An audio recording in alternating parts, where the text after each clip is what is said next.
हरे कृष्णा कृष्णा कृष्णा हरे हरे, हरे राम राम राम हरे हरे। ओम अज्ञानतिमिरान्धस्य ज्ञानाञ्जनशलाकया चक्षुरुन्मिलितं येन तस्मै श्रीगुरवे नमः। नमः ओम विष्णुपादाय कृष्णपृष्ठाय भूतले श्रीमते भक्ति वेदांत स्वामी इति नामिने। नमस्ते सारस्वते देवे गौरवाणी प्रचारिणे निर्विशेष शून्यवादी पाश्चात्य देश तारिणे। जय श्री कृष्ण चैतन्य प्रभु नित्यानंद श्री अद्वैत गदाधर श्रीवास आदि गौर भक्तवृंद। हरे कृष्ण कृष्ण कृष्ण हरे हरे, हरे राम राम राम हरे हरे। गुरुवे गौरचंद्राय राधिकाय तदालये कृष्णाय कृष्ण भक्ताय तद्भक्ताय नमो नमः। हरे कृष्णा। आप सभी का बहुत बहुत स्वागत है इस भागवत संघ में। इसके अंतर्गत आज हम लोग भागवत के 16वें श्लोक के ऊपर चर्चा करेंगे। स्कंद 1 अध्याय 2 और श्लोक संख्या 16। जो श्रीमद् भागवत है ना, वो किसी प्रकार के मार्ग में प्रवृत्त व्यक्ति हो, उसकी कैसी भी वृत्ति भी क्यों ना हो, वो कोई भी कार्य में लिप्त क्यों ना हो, वो उसी कार्य के द्वारा वो अपने प्रवृत्ति को, अपने वृत्ति को भगवान के साथ कैसे जोड़ सकता है, इसके बारे में हम लोगों को भली भांति समझाती है। अलग अलग उदाहरण, अलग अलग प्रकरण देती है, अलग अलग कथाओं को सुनाती है, अलग अलग घटनाएं जो घट चुकी हैं पूर्व काल में, कि लोग कैसे कैसे हुआ करते थे, कैसे थे, और उन्होंने कैसे उस स्थान से उठ करके अपनी चेतना को भगवान के साथ जोड़ लिया और अनंत काल तक वैकुंठ में जा करके निवास करके वो भगवान की नित्य काल तक सेवा करने में प्रवृत्त हो गए। इन सबको ये भागवत जो है हमें भली भांति समझाती है। और उसी चीज को प्रश्न पूछा गया है सौनक आदि ऋषि को कि बताइए सभी शास्त्रों का सार क्या है, क्या करना होगा कलयुग के लोगों के लिए, भगवान ने अवतार क्यों लिया है। इन सब 6 प्रश्नों को जब पूछते हैं सौनक आदि ऋषि, तो सौनक सूत गोस्वामी बहुत सुंदर सुंदर उत्तर दे रहे हैं कि सभी शास्त्रों का सार क्या है, उसको कैसे अपने जीवन में धारण करना है। ऐसा नहीं केवल ऐसे ही बताते जा रहे हैं, 5000 वर्ष पूर्व बैठ करके उन्होंने बता दिया जिसका कोई व्यवहारिक उपयोग ना हो, ऐसा नहीं है। वो हर चीज को जब बता रहे हैं तो हमें भली भांति से समझ में आ रहा है कि उन सबको कैसे अपने जीवन में व्यवहारिक रूप से उतारना है, उसको कैसे अपने जीवन में लागू करना है, ये सबको बताते हुए सूत गोस्वामी आगे बढ़ रहे हैं। क्योंकि उनको पता है कि कलयुग के जो जीव हैं वो बहुत बड़े बड़े यज्ञ तप तपस्या कुछ कर ही नहीं सकते, न उनके पास योग्यता है, न उनके पास उतना करने की इच्छा भी है। कलयुग के लोगों में ज्यादातर आज के समय में क्या है, करने की इच्छा ही नहीं है। हम सबको, हम कुछ करना ही नहीं चाहते। हम चाहते हैं कि बैठे बिठाए हमको मलाई मिल जाए और हम आराम से खा ले। कोई भी प्रयास नहीं करना चाहता। चाहे किसी को कह दिया जाए कि इस प्रयास के द्वारा तुम्हें भगवान की प्राप्ति होगी, तो उसके बारे में सोचेगा भी नहीं, क्योंकि उसको भगवान का ना ज्ञान है, ना अनुभव है, ना वो भगवान को मानता और जानता है। लेकिन उसको कहा जाए कि तुम इतना मेहनत करोगे, तुम्हें इस संसार का इतना बड़ा पद प्राप्त हो जाएगा, तमाम तरह की सुख सुविधाएं, भोग ऐश्वर्य सब प्राप्त हो जाएगा, तो तुरंत उस कार्य के पीछे करने के लिए तैयार हो जाएगा कि चलो इसके लिए कितना मेहनत करना है। और हम सब उस भोग को, संसार को प्राप्त करने के लिए अपने जीवन में बहुत अधिक प्रयास करने लग जाते हैं। भौतिक वस्तु प्राप्त करनी है तो हम कभी भी आलस्य नहीं दिखाते, लेकिन जैसे ही आध्यात्मिक पथ को प्राप्त करने की, आध्यात्मिक पथ में चलने की बात आती है, हम सब अपने अपने स्तर पर आलसी हो जाते हैं। हमारी इच्छा भी नहीं होती। एक तो आलस्यपन है और दूसरा हमारी इच्छा है। तो एक तो हमारे पास इच्छा ही नहीं है कि हम भगवान को प्राप्त करें। तो इसलिए कठिन साधन अगर बता दिए जाते कलयुग के लोगों को कि आपको इतना बड़ा यज्ञ कुंड बनाना है या इतने वर्ष तक तपस्या करना है, इतने वर्ष तक सिर्फ यही खा करके रहना है। एक दिन हम लोगों को एकादशी बताई जाती है कि आप उसमें अन्न ना ग्रहण करें, लेकिन हमारे यहाँ क्या है कि अन्न के अलावा बहुत सारे व्यंजन बनते हैं। अन्य दिन हम लोग जितना भोजन ग्रहण करते हैं उससे कई गुना अधिक हम लोग एकादशी के दिन ग्रहण कर जाते हैं। इतने तरह के अलग अलग तरह के पकवान बना दिए जाते हैं, कभी कट्टू के पकौड़े बन रहे हैं, कभी साबूदाना के पकौड़े बन रहे हैं, कभी आजकल तो पिज्जा भी बनने लग गया है, डोसा भी बनने लग गया है। तो लोग सामान्य दिन में जितना नहीं खाते उससे अधिक एकादशी के दिन खा लेते हैं। इससे समझ में आता है कि कलयुग के लोगों के अंदर तपस्या जो है वो किसी प्रकार से करने में सामर्थ्य नहीं है। वो जो तपस्या करेंगे उस तपस्या से क्या होगा, उस तपस्या में उनकी श्रद्धा ही नहीं है। वो एकादशी के नाम पर भी अलग अलग चीज ग्रहण करना चाहते हैं। कोई भी व्यक्ति ईमानदारी से निर्जला व्रत नहीं करता एकादशी के दिन, वो सब कुछ न कुछ ग्रहण करना चाहते हैं। इसलिए पता था सूत गोस्वामी को कोई भी कलयुग का व्यक्ति जो है वो कभी भी इन व्रत तपस्या यज्ञ उपवास को करने में समर्थ नहीं होगा। इसलिए सबसे सरल साधन बताते हुए बता रहे हैं कि भगवान की भक्ति, भक्ति सरल सरल भी है, सहजता से की भी जा सकती है, और इसको करने के बाद हम परम तत्व को प्राप्त भी कर सकते हैं। केवल लोग कहते हैं कि लोग कमजोर हैं, लोगों के पास सामर्थ्य नहीं है, तो वो लोग भक्ति करते हैं, बल्कि भक्ति क्या है, बिना भगवान की कृपा से, बिना साधु के कृपा से संभव नहीं है। वो यज्ञ तपस्या दान ये सब अपने पुरुषार्थ अपने कर्म से संभव होता है। लेकिन जब हम भक्ति की बात करते हैं, अपने जीवन में हम भक्ति को लाने का, हम भक्ति को करने का प्रयास करते हैं, तो बिना किसी की कृपा से, बिना साधु की कृपा से, बिना भगवत कृपा से और स्वयं भक्ति महारानी की कृपा के बिना हम ये सब कर ही नहीं सकते। इसलिए अपने जीवन में हमें जब भक्ति प्राप्त हो, चाहे भागवत के माध्यम से हो, किसी भक्त के माध्यम से हो, या पूर्व जन्म से हम करते आ रहे हैं उसके माध्यम से हो, या फिर भगवान ने स्वयं कृपा करी हो, तब हम भक्ति में आते हैं। और जब हम भक्ति जीवन में आते हैं तो हमें उस भक्ति को इतने ऊपर तक लेकर के जाना है, इतने सहजता से, इतनी प्रेम से उसको गले लगाना है, अपने पास रखना है कि उसको कोई हटा ना सके। हम लोग भक्ति के जीवन में आ जाते हैं, लेकिन कुछ कुछ भक्ति के हमारे जीवन में नियम होते हैं जिसको हमें दृढ़ता से पालन करने चाहिए।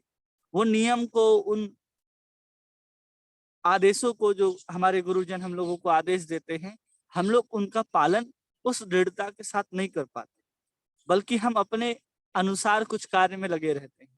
अपने अनुसार कार्य करने से अच्छा है कि हम किसी वैष्णव से सलाह ले लें, उनसे विचार कर लें, शास्त्रों में पढ़ लें कि हाँ ये शास्त्र में ये चीज लिखा है और ये भक्ति के अंग के अंदर आता है। हम उसको अपने जीवन में धारण करके उस भक्ति को धीरे धीरे अग्रसर कर सकते हैं। ऐसे सुंदर सुंदर उपदेशों के साथ सूत गोस्वामी सौनक आदि ऋषि को उन 6 प्रश्नों का उत्तर देते हुए आज 16वें श्लोक में कहते हैं, श्लोक संख्या 16, शुश्रूषो शुश्रूषो श्रद्धानस्य वासुदेव कथा रुचि स्यान् महत् सेवया विप्रा पुण्य तीर्थ निसेवनात्। कह रहे हैं शुश्रूषो श्रद्धानस्य, जो किसके साथ सुनने में व्यस्त हो, श्रद्धा के साथ श्रवण करने में व्यस्त हो। शुश्रूषो, पहले कहा गया ना कि तस्माद एकेन मनसा भगवान सात्वताम पति श्रोतव्यश्च कृतितव्यश्च ध्येयश्च पूज्यश्च नित्यदा।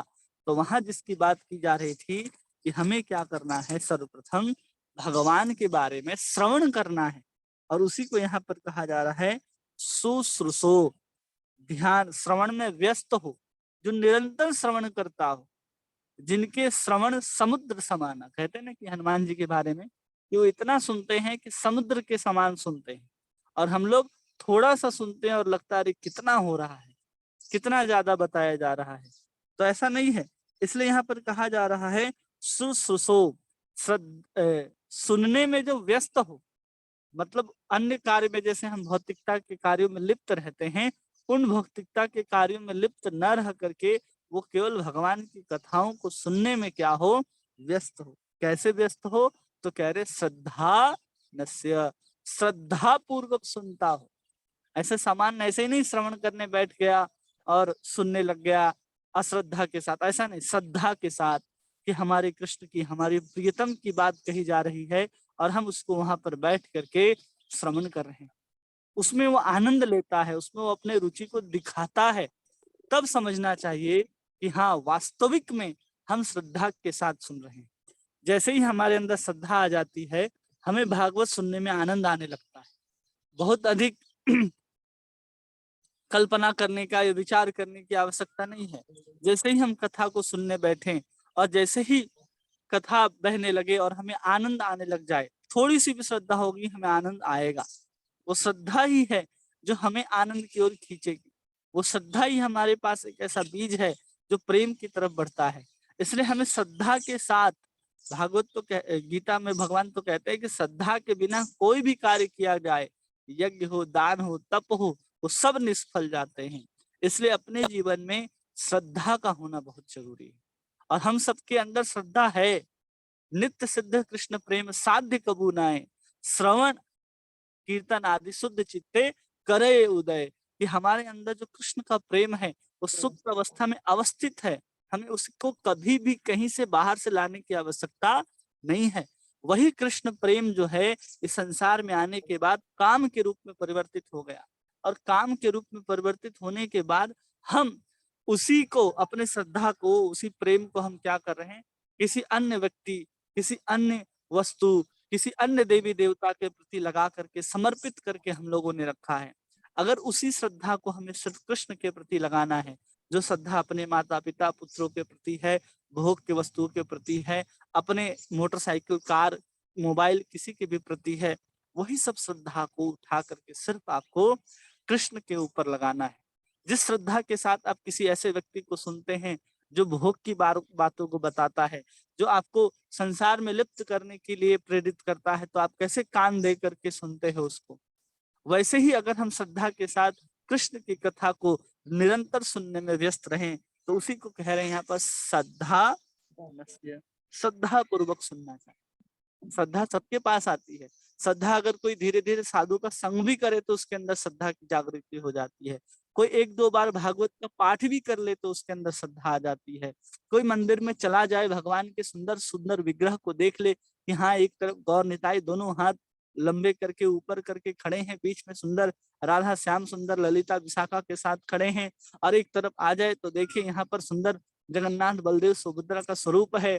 ये सबको देख करके, इन सुंदर श्रृंगार को देख करके, उनके सुंदर सुंदर पुष्पहार को देख करके हर व्यक्ति के अंदर उस समय, उस क्षण श्रद्धा की जागृति होती है और उसका शीश जो है उनके सामने झुक जाता है। और जैसे ही उनके सामने उनका शीश झुकता है, उनके सामने नतमस्तक होते हैं, उसके अंदर वो श्रद्धा का जो अंकुर है वो अंगड़ाइयां लेने लगता है कि अब इस व्यक्ति को हमें प्रेम तक पहुंचाना है। कोई किसी के माध्यम से भगवान तक पहुंच जाए, भगवान उसके ऊपर अवश्य कृपा करते हैं। रामचरितमानस में कहते हैं कि जीव जब भी मेरे सन्मुख होता है, तब मैं उसके ऊपर क्या करता हूँ, जितने भी उसके अघ है, जितने भी उसके पाप हैं, उसी समय नष्ट कर देता हूँ। उसी को कहती है ना गोपियां कि प्रणत देहि नाम पाप कर सनम, कि जैसे ही हम प्रणत होते हैं भगवान, आप हमारे सभी पापों को कर्षण कर लेते हैं, खींच लेते हैं। और जैसे ही हम भगवान के सामने नतमस्तक होते हैं, हमारे अनंत जन्म के पाप जो हैं उसी समय समाप्त हो जाते हैं। और उस जो श्रद्धा रूपी बीज है, जो पाप के नीचे दबे हुए थे, अब उसके ऊपर से वो पाप के जो बड़े बड़े पहाड़ हैं, जो बड़े बड़े पत्थर हैं, वो हट जाते हैं और वही श्रद्धा रूपी जो बीज है वो धीरे धीरे अंकुरित होने लगता है। इसलिए इन साधु संग, भागवत, मंदिर जाना, ये सब साधारण कृत्य नहीं है। इसके द्वारा व्यक्ति भगवत धाम भी जाता है। इसलिए हम लोगों के अंदर कोई मंदिर जा रहा हो, कोई साधु भागवत कर रहा हो, करा रहा हो, या फिर कोई साधु संग कर रहा हो, ब्रजधाम घूमने जा रहा हो, तो उसकी बहुत बड़ी महिमा है। तो व्यक्ति भगवान की तरफ अग्रसर होने के लिए अपने कदम को बढ़ाया है। इसलिए हमको क्या करना है, उन सबको नतमस्तक होना है जो भगवान के सामने शीश झुकाते हैं, जो वृंदावन आदि घूमने के लिए जाते हैं, दर्शन करने के लिए जाते हैं। इन सब में क्या है, इन सब में केवल और केवल उन सब की और हम सब केवल और केवल भगवत धाम जानने की एक सीढ़ी, एक पथ है, वो प्रशस्त हो जाता है। इसलिए हमें नित्य प्रति भगवान के आगे शीश को झुकाना चाहिए, भगवान को नतमस्तक होना चाहिए, भगवान की स्तुति करना चाहिए। सब हमें प्रतिदिन करना चाहिए, जिससे हमारे अंदर जो श्रद्धा है जो कहीं कहीं कम विकास करती है या इधर उधर लगती है, वो धीरे धीरे वो भगवान के प्रति ही लगती चली जाए। तो उसी को कह रहे हैं यहाँ पर श्रद्धानस्य, किसके प्रति? वासुदेव कथा रुचि, जो वासुदेव भगवान श्री कृष्ण हैं उनकी कथा, उनका संदेश, कथा रुचि, उसमें रुचि आ जाती है और वो लोग श्रवण करने लग जाते हैं, एकदम आराम से श्रद्धा के साथ श्रवण करने में व्यस्त हो जाते हैं कि कृष्ण ने क्या क्या लीलाएं की। अरे भगवान ने ऐसे जन्म लिया, भगवान को सुंदर एक टोकरी में बिठा करके कैसे नंद बाबा के घर छोड़ा गया, कैसे 7 दिन के बाद पूतना आई, पूरा का पूरा ब्रज धाम कैसे उस छोटे से नन्हे से बालक के पीछे दौड़ता है, और वो नन्हा सा बालक जो सुंदर से नन्हे नन्हे पाँव से सुंदर घुंघरू पहन करके उस गोबर की कीच में, वो गौमूत्र की कीच में जब दौड़ता है, और उसके पीछे ब्रजवासी कैसे भागते हैं, और वो एक हाथ में सुंदर बांसुरी को पकड़े रहते हैं, और अपने तिरछी चितवन से बार बार पलट पलट के उन गोपियों को, उन ग्वाल बालों को देखते हुए गायों के पीछे भागते हैं। वही भगवान धीरे धीरे बड़े होते हैं, माखन चोरी की लीला करते हैं। तो इन सभी लीलाओं को सुनने में जब व्यस्त होता है जीव, तो उसकी श्रद्धा और विकास करते हुए धीरे धीरे वो प्रेम के आकाश तक पहुंच जाती है। इसलिए हमें जब कथा के अंदर रुचि आएगी ना, तो सबसे पहले ये जानना चाहिए कि हमारी जो श्रद्धा है वो धीरे धीरे बलवान हो रही है, वो श्रद्धा का धीरे धीरे विकास हो रहा है। लेकिन कथा को सुनने में रुचि आएगी कैसे? जब तक हम उसका अभ्यास नहीं बनाएंगे। कल माता जी पूछ रही थी कि अचानक से नहीं होता, हम चाहते हैं कि हम निरंतर भगवान का नाम, भगवान की लीला, भगवान का रूप, कोई भी चीज हो जो हमारे स्मृति पटल पर, हमारे मन पर हमेशा छाया रहे। जैसे बादल बरसात के दिनों में, सावन के महीने में कैसे छाए रहते हैं, व्याप्त रहते हैं आकाश के ऊपर, वैसे ही हमारे मन के ऊपर, मन के आकाश के ऊपर निरंतर श्याम सुंदर श्याम मेघ स्वरूप छाए रहें, और उससे कृष्ण की प्रेम की ही वर्षा हमारे हृदय के ऊपर निरंतर होती रहे। हम सब चाहते हैं, लेकिन हमारा क्या है, हमारे इस धरती पे, हमारे हृदय रूपी मन रूपी जो धरती है, वहां पर अभी अच्छे अच्छे वृक्ष नहीं है जो उस बादल को आकर्षित कर सके। वो वृक्ष कैसे होंगे? वो वृक्ष कृष्ण प्रेम रूपी वृक्ष होंगे, जिसमें सुंदर सुंदर अलग अलग भगवान के भावों को संचित करके उन वृक्षों के ऊपर खिले हुए फले हुए फल होंगे। तब जा करके वो कृष्ण रूपी मेघ जो है आकर्षित होकर के उनके चारों ओर मंडराएंगे, और तब जाकर के वर्षा होगी, और तब जाकर के हमें आनंद प्राप्त होगा। इसलिए हम लोग प्रत्येक दिन गाते हैं ना, संसार दावा नललीढ़लोका प्राणाय कारुण्या घन घन। क्या है ये संसार? दावा नल है जो जल रहा है, और हम सब इनके भीतर हैं, और चारों तरफ जंगल में जैसे आग लगी हुई है, वैसे ही हम संसार में रह रहे हैं। और उसमें कब हमें अच्छा लगता है?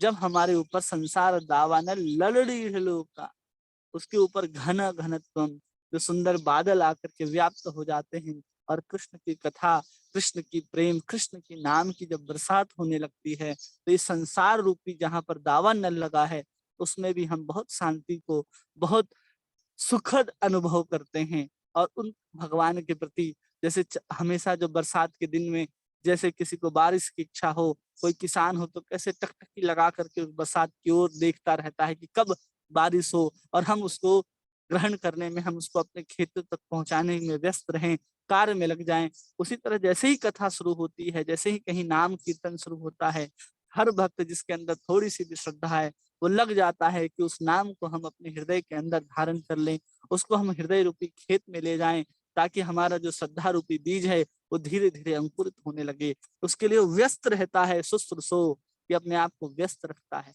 या तो ये देखने में कि कब बारिश होगी, कब कथा होगी, या फिर निरंतर कथा चल रही है। तो कह रहे हैं कि वो शुश्रूषो, सुनने में व्यस्त रहता है। वासुदेव कथा रुचि, भगवान श्री कृष्ण वासुदेव की इतनी सुंदर कथा और महिमा है। और कह रहे हैं स्यान महत सेवया विप्रहा, और क्या करता है? जो स्यान महत सेवया, जो संभव बन जाता है, जो उससे संभव हो, वो शुद्ध भक्तों की सेवा करता है। महत सेवया, अपने गुरु की भी सेवा हो, किसी साधु की सेवा हो, किसी वैष्णव की सेवा हो, जिसने अपने जीवन को भगवान की सेवा में समर्पित कर दिया है, जो लगता हो कि हाँ, ये व्यक्ति भगवान की सेवा में रत है, तो हम सबको क्या करना चाहिए, उनकी सेवा में लगना चाहिए। हम उनकी सेवा में लगेंगे, किसी साधु, किसी वैष्णव, अपने गुरुजनों की सेवा में, तो हमारे अंदर क्या होगा, वो श्रद्धा विकास करती है और वो श्रद्धा फलित होती है और हमें और रुचि आने लगता है। किसी भी साधु संग, कोई भी व्यक्ति जिसके संपर्क में आने से आपके मन के अंदर शांति घटित होती हो, कोई भी ऐसा भक्त जिससे श्रवण करने के बाद आपके अंदर भगवान के प्रति और आसक्ति और श्रद्धा और विश्वास और भक्ति फलित होती हो, तो समझना चाहिए हम किसी वैष्णव के संग में हैं, किसी साधु के संग में हैं। और अगर ऐसे व्यक्ति के पास पहुंच गए जहां मन अशांत हो गया, भगवान के प्रति नाम लेने की रुचि कम हो गई, हमें सेवा की रुचि कम हो गई, तो समझना चाहिए हम किसी गलत व्यक्ति के पास तो नहीं आ गए। हम ऐसे व्यक्ति के पास जाना है जो हमारे अंदर कृष्ण के प्रेम को जागृत करे, जो हमको कृष्ण की ओर सेवा करने में प्रेरित करे। तब जाकर के कहा जा रहा श्यान महत सेवया, ऐसे साधुओं की हम सबको सेवा करनी चाहिए। जिसका जैसे संभव हो वो वैसे सेवा कर सकता है। कोई कहते हैं कि हम इतना सारा धन है, सब साधु को क्यों दें। प्रभुपाद कहते थे कि जितना भी धन हो, संसार का सब धन हम कृष्ण भावना भावित में लगा सकते हैं। चाहे 1 रुपया हो, चाहे करोड़ों हजारों अरबों रुपए हो, वो सब एक साथ अगर कोई खर्च कर सकता है एक ही क्षण में, तो केवल और केवल कृष्ण का भक्त है। अगर आपके पास करोड़ों रुपए हो तो आप सोचेंगे कि कहाँ लगाएं, कैसे खर्च करें। लेकिन जैसे ही एक भक्त के पास वो धन आ जाएगा, वो तुरंत अगले दिन पहुंचो तो पता चलेगा कि इतना बुक डिस्ट्रीब्यूशन में लग गया, इतना यहाँ पर मंदिर बना दिया जा रहा है, इतने साधुओं की सेवा चल रही है, यहाँ पर अलग अलग नामहट्ट सेंटर खोल दिए गए हैं, इतने संकीर्तन बस निकाल दिए गए हैं। और सारे धन को वहां पर लगा देगा, जिससे लोगों को कृष्ण भावना भावित करने में सहायता हो सके उस धन के द्वारा। तो वही कह रहे हैं कि श्यान महत सेवया, ये धन से सेवा हो, तन से सेवा हो, या फिर अगर कोई सेवा कर रहा हो तो अगर आप सिर्फ उनको इंकरेज कर देते हैं, आप उनकी तारीफ कर देते हैं, या फिर उनको आप ये कर देते कि आप बहुत अच्छा कार्य करते हैं, आप उसके निंदा नहीं करते, तो ये भी एक तरह से सेवा कही जाएगी। क्योंकि आज के समय में जो लोग अपने जीवन को कृष्ण भावना को प्रचारित करने में समर्पित कर रखा है, उनके प्रति लोगों की ऐसी भावना होती है कि इनको कुछ नहीं मिला जीवन, तो ये यही कार्य में लग गए। लेकिन वास्तविक में ऐसा नहीं है।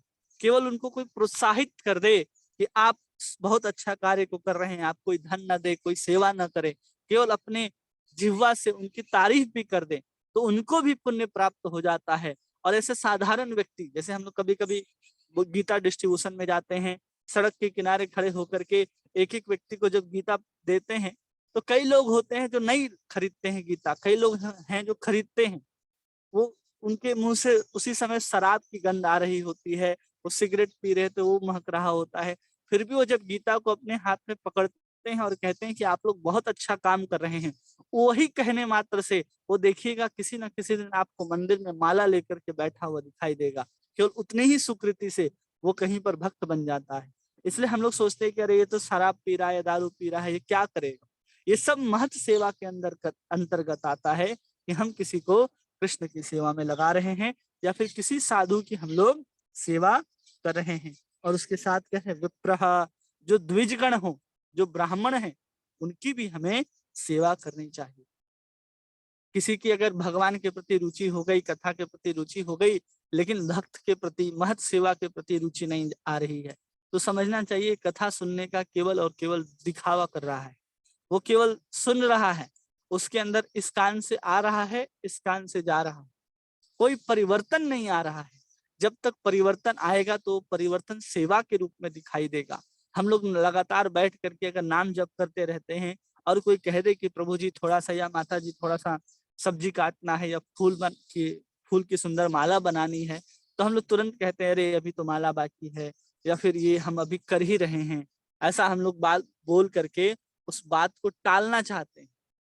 तो हमें समझना चाहिए कि जो हम माला कर रहे हैं उसका लाभ क्या। उस माला करने का एक ही उद्देश्य है कि हम सेवा में लग जाएं। इसलिए हमें सेवा और साधना दोनों को साथ में रखना होगा। केवल साधना साधना साधना नहीं होगा। केवल साधना हम कर भी नहीं सकते। हम जैसे ही साधना से छूटते हैं हम संसार के कार्य में लग जाते हैं। हम 2 घंटे हरे कृष्ण महामंत्र करते हैं, 16 माला का जप, उसके बाद हम संसार की सेवा में तो लग जाते हैं। इससे अच्छा है कि उस 2 घंटे माला करने के बाद हम कुछ घड़ी भगवान की सेवा में लगा दें। इसलिए हम लोगों के अंदर जैसे ही सेवा करने की भावना जागृत होगी, भगवान की, साधुओं की, वैष्णवों की, तो हमारे अंदर और क्या आएगा, उस साधना को करने का और बल मिलेगा और उस साधना के द्वारा और सेवा करने में हमारे अंदर रुचि आएगी। कहते हैं ना कि केवल और केवल अगर हम सेवा करते रहें, सेवा उन्मुखे ही जीवा देव स्वमेव स्फुरत्यतः अतः श्री कृष्ण नाम आदि न भवेत ग्राह्य इंद्रिया, कि केवल और केवल इस चमड़े के जीव के द्वारा हम कृष्ण का नाम लेते हैं तो वो आनंद नहीं आएगा। लेकिन जैसे ही हम सेवा उन्मुख हो जाते हैं, हम जीव सेवा में लग जाते हैं, तो समैव स्फुरत्यतः अपने आप कृष्ण की नाम, कृष्ण की लीला चिंतन, कृष्ण का सुंदर छवि हमारे अंदर आने लग जाता है। जैसे ही हम सेवा में लग जाते हैं, वैसे देखना है हमें सेवा करके किसकी सेवा करके हमारे अंदर भावना अधिक बढ़ रही है, किसकी सेवा करके हमारे अंदर कृष्ण के प्रति चेतना जागृत हो रही है, उनकी सेवा हमें निरंतर करने का अभ्यास करना चाहिए। कोई महत साधु हो, कोई वैष्णव हो या कोई ब्राह्मण हो। और फिर कह रहे हैं पुण्य तीर्थ निसेवनात्, और समस्त पापों से शुद्ध हुए भक्त की सेवा करनी चाहिए। जो ऐसे भक्त जो हैं, जो महत सेवा करते हैं, या फिर जो ब्राह्मण हैं, वो क्या करते हैं, पुण्य तीर्थ, वो समस्त प्रकार के पाप से शुद्ध हो जाते हैं, उनकी हमें सेवा करनी चाहिए। और करते हुए हम भी क्या हो जाते हैं, पुण्य तीर्थ बन जाते हैं। क्योंकि कोई साधु के संग में रहेगा तो साधु ही बनेगा। कोई कहे कि हम साधु के संग में हैं और हम डॉक्टर बन रहे हैं, इंजीनियर बन रहे हैं, या तो आप साधु का संग नहीं कर रहे हैं, या साधु आपको गलत शिक्षा दे रहा है। स्पष्ट है। साधु के साथ रह करके अपने जीवन को साधना आ जाना चाहिए कि अब हम भी कृष्ण की सेवा में लग गए हैं और हम भी अपने जीवन को साध लिए हैं। एक ही मात्र साधन, एक ही साध्य हमारे जीवन का रह गया है, वो है कृष्ण प्रेम को प्राप्त करना। तब समझना चाहिए कि हम वास्तविक साधु के पास बैठ करके कुछ श्रवण कर रहे हैं।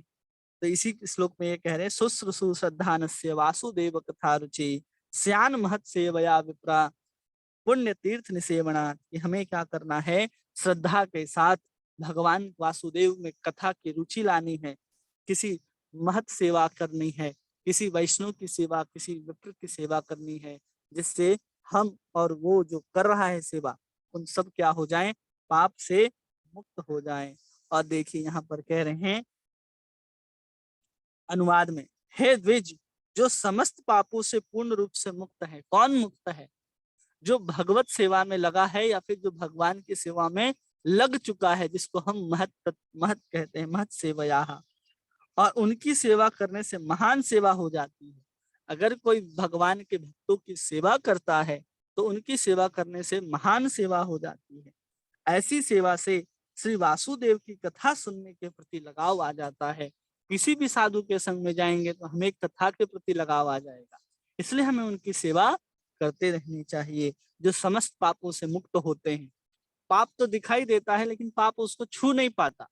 कई बार हम देखते हैं कि वैष्णव के अंदर कुछ पाप दिखाई दे रहे हैं, वो पाप करता दिखता है लेकिन पाप उसको छू नहीं पाता।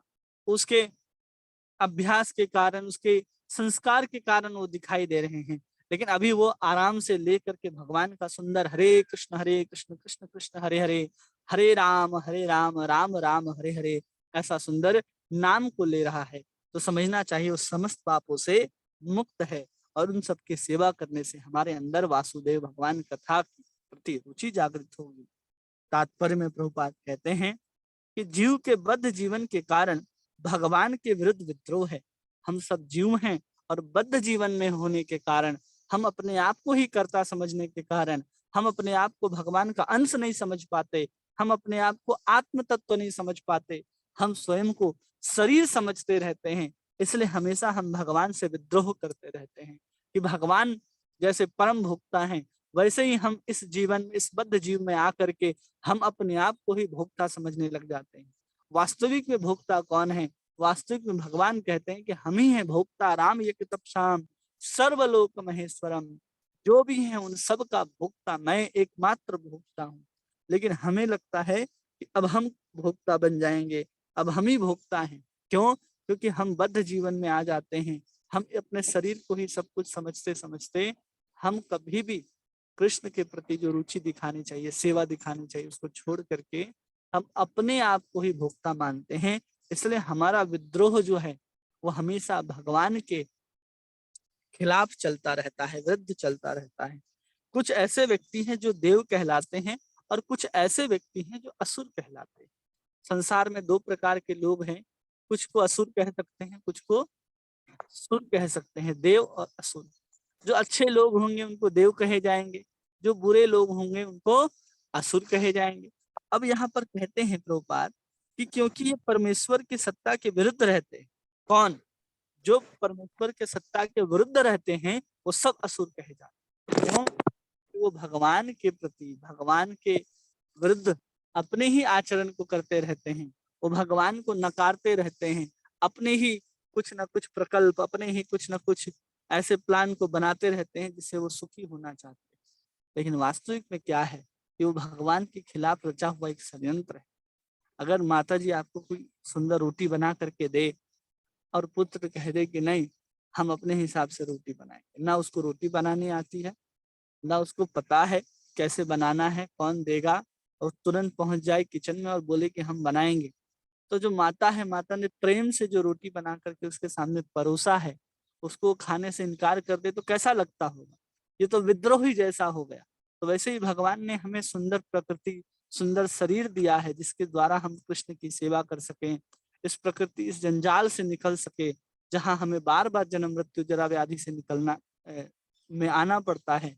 तो हम अपने से प्रयास करते हैं उन वैज्ञानिक गतिविधियों के द्वारा, उन वैज्ञानिक खोजों के द्वारा कि हम अमर हो सकते हैं, जो कभी भी संभव नहीं है, फिर भी हम लगे रहते हैं। तो इनके द्वारा हम अपना विद्रोह जो है ईश्वर के साथ कर देते हैं कि हाँ हमें नहीं चाहिए आपके द्वारा बनाए गए विधि विधान जिसको हम पालन करके इस संसार से निकल सके या सुखी होने का इस संसार में प्रयास करें। जो लोग खुद से प्रयास करते हैं वो सब असुर कहलाते हैं और ये परमेश्वर के सत्ता के विरुद्ध होते हैं। श्रीमद् भगवत गीता के 16वें अध्याय में असुरों का विशद वर्णन किया गया है। वहां पर असुरों का विशद वर्णन किया गया है कि संसार को अपने आप आया हुआ मानते हैं या फिर काम से उत्पन्न हुआ मानते हैं।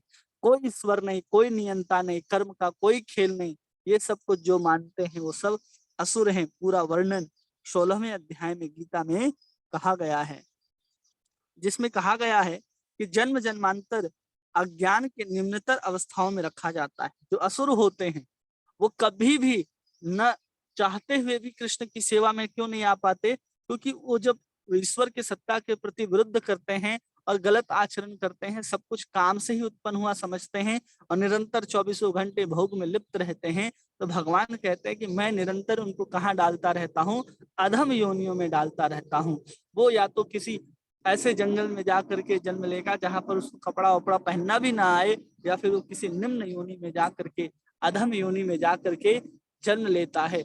भगवान उनको वहां पर रखते हैं और फिर कह रहे हैं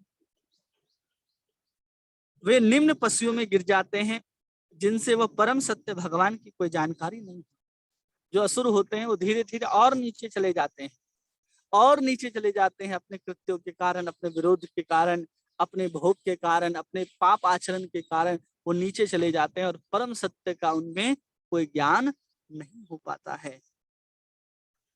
असुर भगवान की इच्छा अनुसार उनके मुक्त सेवकों की कृपा से विभिन्न देशों में धीरे धीरे इस चेतना के परिशोधित किए जाते हैं, और वही धीरे धीरे जो हैं वो अलग अलग, भारत देश में जन्म नहीं होता। कोई पशु योनि में आया है, पशु योनि के बाद 84 लाख योनियों में भ्रमण करेगा, फिर किसी भारत देश के अलावा जो अन्य भोग देश हैं, अमेरिका है, यूरोप है, यहाँ पर उनका जन्म होता है और फिर किसके द्वारा परिशोधित होते हैं? तो जो इच्छा अनुसार, भगवान की इच्छा अनुसार उनके जो मुक्त सेवक हैं, जैसे श्रील प्रभुपाद, वो गए जब विदेश जाते गए प्रभुपाद जी, तब वहां पर जहाँ उतरे बोस्टन में, उनको पता नहीं था किधर जाना है किधर नहीं जाना है। वो एक टॉम स्किन पार्क के एक पेड़ के नीचे बैठ करके सुंदर हरे कृष्ण महामंत्र का कीर्तन करते हैं। धीरे धीरे यही जो अधम योनि में चले गए थे, जो असुर योनि में चले गए थे, फिर जिन्हें मनुष्य का शरीर प्राप्त हुआ है, और श्रील प्रभुपाद जैसे शुद्ध भगवान के भक्त उनके ऊपर कृपा करते हैं और वो सब हमारे देश में आकर के देखिए इतने बड़े बड़े मंदिरों का निर्माण, इतने अच्छे से वो लोग कृष्ण भावना भावित आंदोलन को आगे बढ़ाने में लगे हुए हैं। सब किसकी कृपा है? उन असुरों को भी जो चुर बना दे प्रभुपाद जी, वो केवल वैष्णव के द्वारा ही संभव है। एक वैष्णव चाहे तो किसी को भी भक्त बना सकता है। एक हमारे यहाँ रसिकाचार्य हुए, रसिकाचार्य रसानंद प्रभु, श्यामानंद प्रभु के वो शिष्य थे। तो उन्होंने उस समय बहुत मुगल शासन था यहाँ भारत में, तो मुगल शासन होने के कारण वो रसिकाचार्य प्रभु जो थे वो बहुत प्रचार करते थे, भागवत का गान करते थे, बुक डिस्ट्रीब्यूशन करते थे, लोगों को घर घर जाकर के कृष्ण भक्ति की प्रेरणा देते थे, ये सब करते थे। तो वहाँ का जो शासक था वो देख करके बहुत नाराज हो गया कि अरे आप ये क्या कर रहे हो, आप इन लोगों को क्यों ऐसे प्रचार कर रहे हो, आपके पास इतना सामर्थ्य है कि आप जिसको बोलते हो कृष्ण का नाम लेने लग जाता है। एक पागल हाथी को ला करके खड़ा कर दिया उनके सामने, और रसिकानंद प्रभु ने उनके कान के अंदर हरे कृष्ण महामंत्र बोल दिया, और हाथी भी हरे कृष्ण महामंत्र बोलने लग गया। हाथी जो चिंघाड़ता था, जिसके चिंघाड़ने से पूरा जंगल शोर करता था, वो अब जंगल में जा करके महामंत्र का शोर करने लग गया। ऐसे शुद्ध भक्त होते हैं जो किसी के भी मुख से हरि नाम बुलवा सकते हैं। तो शुद्ध प्रभुपाद जी जो शुद्ध भक्त थे, वो यमन मलेक्ष जो थे, जो गाय का मांस खाते थे, पानी की तरह शराब को पीते थे, वो लोगों के पास जाकर के उनको महामंत्र सुना करके आज देखिए वो लोग सन्यासी बन करके यहाँ पर भारत में वृंदावन में अलग अलग तीर्थों में भ्रमण करते दिखाई देते हैं। तो कोई कैसा भी क्यों ना हो, अगर शुद्ध भक्ति की कृपा, शुद्ध भक्त की कृपा हो जाए तो अवश्य रूप से वो भक्त बन सकता है। ये उदाहरण इसलिए प्रभुपाद यहाँ दे रहे हैं क्योंकि इस श्लोक में कहा जा रहा है कि सयान महत सेवया विप्रा पुण्य तीर्थ निषेवनात्, कि अगर कोई साधु की सेवा कर देता है तो अपने आप उसकी कृष्ण के प्रति रुचि जागृत हो जाती है, अपने आप वो कृष्ण की कथा के प्रति रुचि दिखाने लग जाता है। इसलिए प्रभुपाद यहाँ पर लिख रहे हैं कि कोई भी कहीं भी जन्म लिया हो, इच्छा अनुसार मुक्त सेवकों की कृपा से विभिन्न देशों में धीरे धीरे इस चेतना से परिशोधित किए जाते हैं। ईश्वर के ऐसे भक्त भगवान के अतरंग पार्षद होते हैं। ऐसे भक्त भगवान के क्या होते हैं? अतरंग पार्षद होते हैं। जैसे भगवान के अतरंग पार्षद के रूप में ही चैतन्य महाप्रभु स्वयं राधा और कृष्ण के मिलित स्वरूप हैं। उनके अतरंग पार्षद के रूप में स्वयं गदाधर राधा रानी हैं। स्वयं उनके अद्वैत आचार्य सदा शिव और महाविष्णु के स्वरूप हैं। नारद जी के स्वरूप में स्वयं श्रीवास आचार्य आए हैं। और उनके और सेवक गण के रूप में देखिए साक्षात रूप मंजरी रूप गोस्वामी के रूप में आए, लवण मंजरी स्वयं सनातन गोस्वामी के रूप में आ रही हैं, ललिता विशाखा सब स्वरूप दामोदर और राय रामानंद के रूप में आ रहे हैं। जो कोई भी आते हैं इस धराधाम में लोगों को कृष्ण भावना भावित बनाने के लिए, वो सब कौन होते हैं? वो सब भगवत पार्षद होते हैं। जब वे समाज में ईश्वर विहीन होने के खतरे से बचाने हेतु आते हैं, तब वे ईश्वर के शक्तिशाली अवतार, उनके पुत्र या उनके दास या उनके पार्षद कहलाते हैं। जब वो इस चेतना जब समाप्त होने लगती है, लोग वेदों को पालन तो करते हैं लेकिन उसमें भगवान के प्रति सेवा, भगवान का नाम का लोप हो जाता है। लोग कर्म कांड में लिप्त हो जाते हैं, सकाम कर्म में पूर्णतः लिप्त हो जाते हैं। तो भगवान क्या करते हैं? अपने पार्षदों को अपने अवतार के स्वरूप में किसी को भेजते हैं जो यहाँ पर आकर के लोगों को वैष्णव बनाता है। जैसे मध्वाचार्य हैं, रामानुजाचार्य हैं, निम्बारकाचार्य हैं, विष्णु स्वामी हैं। ये लोग क्या करते हैं? बार बार आते हैं और ये लोग धीरे धीरे वैष्णव पद्धति का वैष्णव आचरण करके दिखाते हैं, लोगों को भक्त बनाते हैं। ये सब होता है, ये सब संभव होता है। और किंतु उनमें से कोई भी अपने आप को ईश्वर कहने का अनुचित दावा प्रस्तुत नहीं करता। इनमें से कोई भी नहीं कह सकता कि हम भगवान हैं। हम भगवान की बात को बता रहे हैं तो हम भगवान नहीं हैं। हम कृष्ण की सेवा कर रहे हैं तो हम भगवान के दास हैं, न कि हम कृष्ण के समान हैं। केवल और केवल कृष्ण ही कृष्ण के समान हो सकते हैं। हम सब तो उनके दास हैं।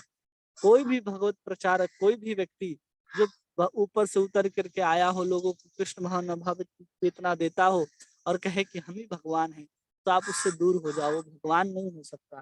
केवल और केवल भगवान एक ही हो सकते हैं और वो है भगवान स्वयं।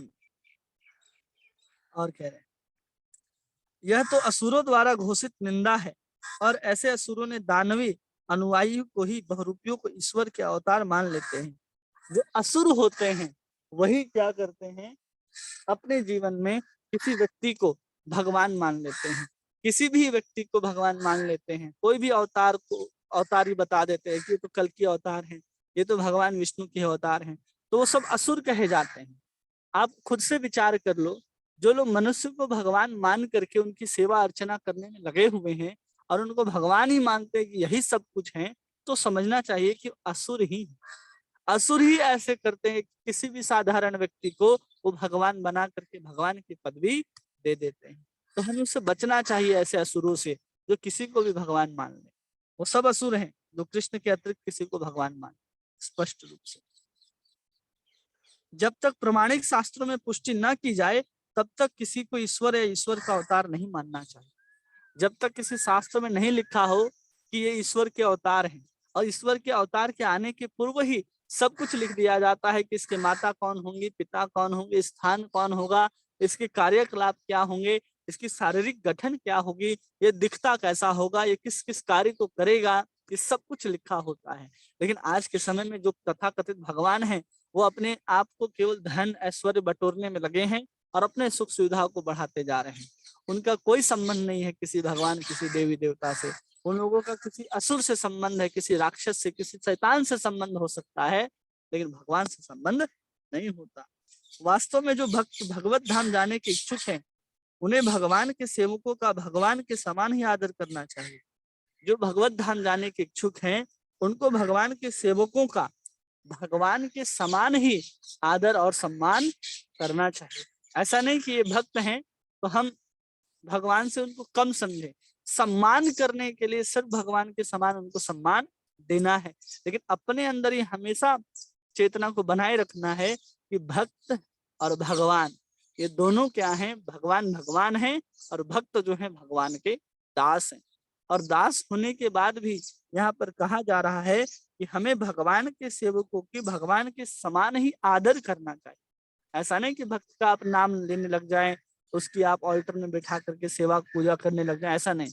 भगवान की जैसा सेवा की जाएगी और भक्त का भगवान जैसा आदर किया जाएगा।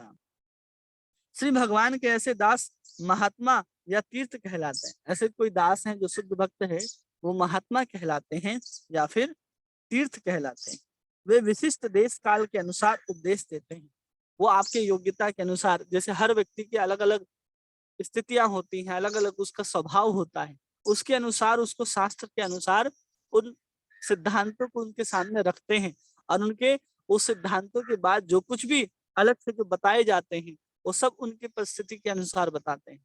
जैसे प्रभुपाद जी आए तो सबको 16 माला करने के लिए उन्होंने बता दिया, 4 नियम को उन्होंने लगा दिया। ये सब कुछ कौन बताता है? विशिष्ट आचार्य हम लोगों को उस काल के अनुसार निर्देश देते हैं। भगवान के सेवक मनुष्यों को भगवत भक्त बनाने हेतु प्रेरित करते हैं। जो भगवान के भक्त होंगे वो आपको भक्त बनने के लिए प्रेरित करेंगे। आपको ये नहीं कहेंगे कि आप इस चीज का पढ़ाई कर लो और आपको ये नौकरी मिल जाएगी, या फिर आप यहाँ पर आओ, यहाँ पर ये नौकरी करो। आपको हमेशा कृष्ण के भक्त बनने के लिए ही प्रेरित करते रहेंगे। वे भगवान कहलाए जाने पर सहन नहीं कर सकते। वे कभी भी आप भक्त को भगवान कह दीजिए, वो सहन नहीं करेगा, उसे बहुत बुरा लगेगा कि हम तो भगवान के सेवक हैं और आप हमें भगवान कह रहे हैं। ये बिल्कुल गलत है। यद्यपि चैतन्य महाप्रभु प्रामाणिक शास्त्रों के निर्देशानुसार साक्षात भगवान थे, किंतु उन्हें एक भक्त का आचरण किया। एक बार क्या हुआ कि जब भी उनको कोई भगवान कहता था ना, तो उनको बहुत अच्छा नहीं लगता था, डांट देते थे उसको चुपचाप, भगवान मत कहो, मैं कौन हूँ, मैं भक्त हूँ, मैं कृष्ण का दास हूँ। स्वयं जब चैतन्य महाप्रभु स्वयं भगवान है, उनको कोई भगवान कह देता था तो वो नाराज हो जाते थे। क्यों? क्योंकि वो भक्त के आचरण में आए हैं, अपने आचरण के द्वारा हमें भक्ति सिखा रहे हैं। अब उनको कोई भगवान कह दे तो वो नाराज हो जाते थे।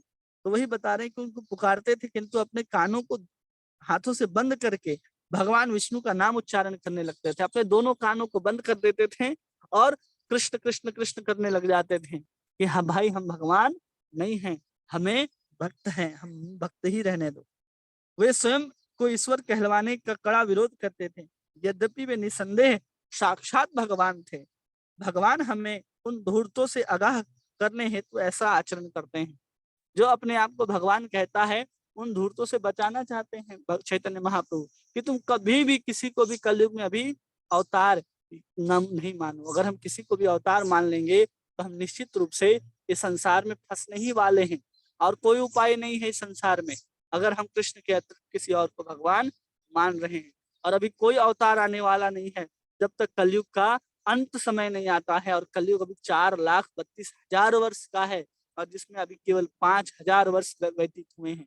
4,27,000 साल बाकी है अभी कोई कल की अवतार आने में। इसलिए अब किसी को भी भगवान न माने, इसका विशेष ध्यान रखना है। और फिर कह रहे हैं कि उन्हें अपने आप को ईश्वर कहलाना अच्छा लगता है, लेकिन धूर्त क्या करते हैं, धूर्त को अपने आप को ईश्वर कहलाना बहुत पसंद है कि अरे हम तो स्वयं भगवान हैं, हम तो जो चाहे सो कर सकते हैं। वे धूर्त होते हैं। इसलिए अपने जीवन में क्या करना है कि किसी साधु की सेवा करनी है जिसके द्वारा हम कृष्ण भावना में लग सकें। उनकी सेवा करने से हमारे अंदर की जो पाप हैं वो सब समाप्त हो जाते हैं। दो तरह के जीवों की बात कही गई संसार में, देव होते हैं, असुर होते हैं। देव जो कृष्ण की सेवा में लगे हैं, असुर जो कृष्ण का विरोध करने में लगे हैं, या फिर अपने ही किसी तथाकथित व्यक्ति को भगवान बनाने में लगे हैं। ये सब करके इस संसार में वो तो सुखी रह ही नहीं सकते, परलोक में भी उनकी कोई जगह नहीं होगी। इसलिए हमें साधु के संग के साथ भगवान की कथा के प्रति रुचि जागृत करनी है, और उस रुचि को जागृत करते हुए अपने अंदर जो श्रद्धा है उसको धीरे धीरे प्रेम में परिणित करना है, और भगवान के पास पहुंच करके भगवान की नित्य सेवा में लग जाना है। यही एकमात्र मानव जीवन का, यही मात्र हर वैष्णव का, हर साधु, हर आचार्य, हर अवतार का यही उद्देश्य है कि जीव कृष्ण का नाम ले, जीव कृष्ण की सेवा में लग जाए। कृष्ण की सेवा में लग जाने के बाद लोगों को भी वो कृष्ण सेवा में लगने का प्रेरणा दे, प्रचार करे। ये हर आचार्य, हर वैष्णव, हर प्रचार करने वाला यही चाहता है। इसलिए अपने जीवन में हमें कथा को सुनना, साधु की सेवा, इन सबको महत्वपूर्ण रूप से निभाना चाहिए। इन्हीं का कोई प्रश्न है जो आप पूछना चाहते हैं वो पूछिए।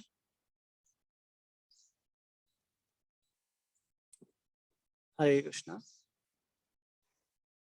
आवाज आ रही है हमारी? जी जी प्रभु जी। कोई प्रश्न है माता जी? नहीं प्रभु जी, आज क्लियर है हर चीज। हाँ, क्लियर है प्रभु जी, हर चीज आज आपने जो बताया। और कोई प्रभु जी, कोई माता जी?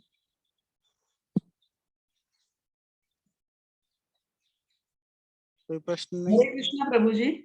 हरे कृष्णा। सादर प्रणाम प्रभु जी। संत प्रणाम। प्रभु जी, वैसे ना जैसे इसमें ये बहुत बार वर्ड आता है द्विज बंधु, हाँ, ये क्या किसके लिए एक्यूरेट ये वर्ड आता है प्रभु जी, द्विज बंधु? द्विज किसको कहा जाता है? द्विज मतलब होता है जिसका दोबारा जन्म हो। हाँ जी। जो ब्राह्मण होते हैं, जो वैश्य होते हैं और जो क्षत्रिय होते हैं, इन तीनों को द्विज कहा जाता है, क्योंकि इनका दोबारा जन्म होता है। एक तो माँ के गर्भ से जन्म होता है और दोबारा यज्ञोपवीत संस्कार के बाद इनका दोबारा जन्म होता है, इसलिए इनको द्विज कहा जाता है। और इस द्विज को ही विप्र कहा जाता है, जो ब्राह्मण कहलाते हैं। यहाँ पर विप्र किसको कहा जाता है? वही कोई ब्राह्मण जो द्विज है, अगर उसका यज्ञोपवीत संस्कार आदि विद्यालय में पढ़ने के लिए जाता है और शास्त्र को पढ़ता है, और पढ़ करके उसमें स्नातक हो जाता है, या और पढ़ लिया कि हाँ चलो वेद पढ़ लिया या फिर कोई भी एक शास्त्र पढ़ लिया, तो उसको हम लोग विप्र कहने लग जाते हैं। तो वही एक ब्राह्मण का एक अलग अलग स्तर है। सबसे पहले वो द्विज कहलाता है, फिर ब्राह्मण होता है, फिर वो विप्र होता है, फिर स्नातक होता है, और इन सबसे ऊपर हमारे जो कृष्ण के भक्त हैं वो सब वैष्णव होते हैं। तो द्विज वो है जिसका दोबारा जन्म होता है, एक माँ के गर्भ में और दोबारा गुरु के दीक्षा के बाद, तो उनको हम लोग द्विज कहते हैं। ठीक है प्रभु जी, धन्यवाद बहुत बहुत। हरे कृष्ण प्रभु जी, धन्यवाद हरे प्रणाम। कृष्णा। जी धन्यवाद। प्रभु जी, मेरा एक प्रश्न था, जैसे सूर और असुर के बारे में आप बोले ना, वो भगवान के प्रति जिनका श्रद्धा है वो सूर है और जिनका श्रद्धा नहीं है वो असुर है ना? हाँ हाँ, तो ये जो श्रद्धा है ना लोगों के, एक व्यक्ति के अंदर मतलब स्वतः ही रहता है ना, मतलब श्रद्धा का स्वतः उद्गम स्थल ही क्या है? मतलब वो पूर्व हाँ, जन्म के कर्म इसको फल से आता है या? इसको ऐसे समझना था कि जो असुर हैं, श्रद्धा तो सबके प्रति है, सबके अंदर है, कृष्ण का प्रेम जो है वो तो है, लेकिन सुप्त अवस्था में। लेकिन असुर क्या करते हैं, अपने आप को ही भगवान मान लेते हैं या फिर भगवान के सत्ता को नकारने लग जाते हैं, वो असुर होते हैं। तो उनके अंदर अभी श्रद्धा आई ही नहीं है ना। श्रद्धा तो है, लेकिन श्रद्धा अभी तक जागृत नहीं हुई है, तो इसलिए हम उनको भगवान नहीं असुर नहीं कह, सुर नहीं कह सकते, देव नहीं कह सकते, इसलिए उनको हम लोग दानव या फिर असुर कहते हैं, क्योंकि उनकी श्रद्धा कृष्ण के प्रति नहीं है, और बल्कि ये संसार को किसी का कारण नहीं समझते, अपने आप हुआ है ऐसा वो लोग मानने लग जाते हैं। अगर आप 16वें अध्याय को पढ़ेंगे तो उसमें हमें पता चलता है कि जो असुर गण होते हैं वो अपने आप को ही भोक्ता मानने लग जाते हैं, वो किसी अन्य को मानते ही नहीं कि ईश्वर हो सकते हैं, या फिर तथाकथित किसी को भी भगवान बना करके उनकी पूजा आराधना करना शुरू कर देते हैं, जो मुख्यतः भगवान के विरोधी होते हैं। वो भगवान के सत्ता को नकारना चाहते हैं, चाहे कहीं से भी हो। जैसे आजकल भीम वाले लोग चल रहे हैं, बुद्ध बौद्ध धर्म को अपनाने वाले, वो लोग ना भगवान बुद्ध को वो समझते हैं कि भगवान बुद्ध कौन है, और ना वो और किसी चीज को समझते हैं। तो जितने भी ये भीमवादी हैं या फिर ये जितने भी तथाकथित बौद्ध हैं आज के समय में, ये सब असुर कहे जाते हैं, क्योंकि उन्होंने भगवान के सत्ता को मानने से इनकार कर दिया है। तो ये सब असुर हैं, जो अपने आप को ही भगवान माने या फिर किसी अन्य को, अन्य ईश्वर को भगवान माने, लेकिन वास्तविक में जो परम सत्य कृष्ण है उनको भगवान मानने से इनकार कर दे, वो सब असुर कहलाते हैं। इसमें श्रद्धा की कोई बात ही नहीं है, उनके अंदर श्रद्धा रहती है, लेकिन वो भी सोई हुई रहती है। वो अपने आप को ही भगवान मानते हैं, तो उसकी श्रद्धा अपने प्रति रहती है कि हम भगवान, हम भोक्ता है, बस। जी प्रभु जी, ऐसे लोगों की मतलब श्रद्धा कभी आएगी ही नहीं ना। नहीं आएगी, इसलिए भगवान कहते हैं कि हम उनको अधम योनियों में डालते रहते हैं, वो निम्नतर पतु योनि में चले जाते हैं, बाद में अगले जन्म में, फिर अगले जन्म में, ऐसे और नीचे चले जाते हैं, और फिर यही फिर अन्य देशों में जाकर के कहीं अन्य यवन पुलिंद ये सब के मलेच्छों के यहाँ जब जन्म लेते हैं, तो यहाँ से कोई शुद्ध भक्त जाता है और वहाँ प्रचार करता है, फिर वही यहाँ वैष्णव बन करके आते हैं। कोई प्रभुपाद जी जैसा भक्त आए तो उनके ऊपर कृपा होगी। मतलब पूरा अधम योनि से फिर वो लोग मनुष्य जन्म कैसे लेते हैं? लेते हैं ना, हर व्यक्ति को मौका मिलता है ना, भगवान तो हर व्यक्ति को मौका देने के लिए तैयार है ना। अच्छा। हर जीव जो आज आपको चींटी के रूप में दिखाई दे रहा है, वो कल मनुष्य बनेगा, ये निश्चित रहिए। जो आज पेड़ के रूप में, वो कल मनुष्य बनेंगे, उनके ऊपर भी भगवान की कृपा होगी, या फिर उनके ऊपर कृपा हो चुकी है, लेकिन उन्होंने उस जन्म को कृष्ण भावना भावित होने के लिए उपयोग नहीं किया, या फिर उन्होंने भी भगवान का विरोध किया, इसलिए वो इस योनियों में पड़े हैं, खड़े हैं। जी प्रभु जी, कितना अच्छा अब भागवत पढ़ा रहे हो ना। भी पेड़ पौधे सबको ही भागवत सुन रहे, चींटी चिड़िया सब आ गए हैं आपका भागवत सुनने। हरे कृष्ण प्रभु जी, धन्यवाद। और किन्हीं का कोई प्रश्न? नहीं, ठीक है। हरे कृष्णा कृष्णा कृष्णा हरे हरे, हरे राम राम राम हरे हरे।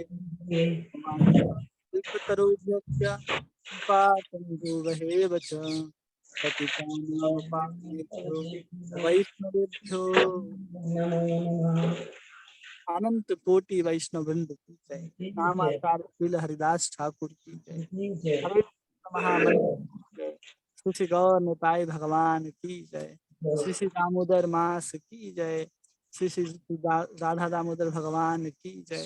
श्रीमद् भागवत महापुराण की जय।